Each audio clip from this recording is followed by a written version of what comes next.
Վարչապետ Նիկոլ Փաշինյանը քվեարկությունից հետո պատասխանելով լրագրողների հարցերին հայտարարել է, որ Հայաստանին չեն կարող զրկել ԵԱՏՄ անդամությունից, իսկ ԵՄ-ի վերաբերյալ հանրաքվեն այս պահին համարել է անժամանակ, օբյեկտիվ պատրաստվածության բացակայության պատճառով։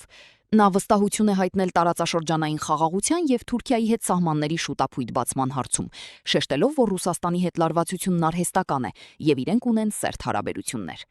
Արտգործնախարար Արարատ Միրզոյանն իր հերթին նշել է, որ հայ-ռուսական կապերը առողջացման կարիք ունեն եւ հույս է հայտնել, որ ընտրություններից հետո կհաջողվի վերականգնել կառուցողական երկխոսությունը։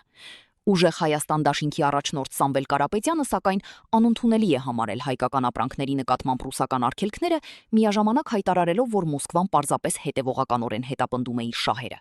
Կարապետյանը նաև հերքել է ռուսական հատուկ ծառայությունների միջամտության մասին լուրերը եւ կարևորել ԱՄՆ-ի ու Ռուսաստանի հետ հավասարակշռված հարաբերությունների հաստատումը։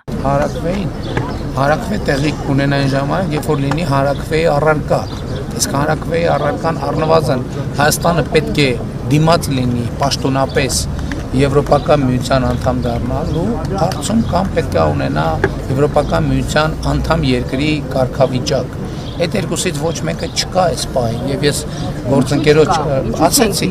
որովհետեւ մենք օբյեկտիվորեն մենք գիտենք, չէ՞ որ մենք պատրաստ չենք այդ կարգավիճակի, մենք դեռ պետք է բարեփոխվենք, այսինքն ինչու ենք ուղղակի ձևի համար դիմում աղմուկ աղաղակ անելու համար, մենք հիմա հանդարտ կշարունակենք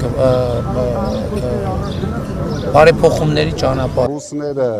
ունեն իրենց շահերը եւ հետեւողական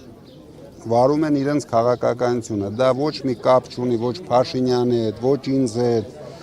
ոչ մի քաղաքական ուժ հետ։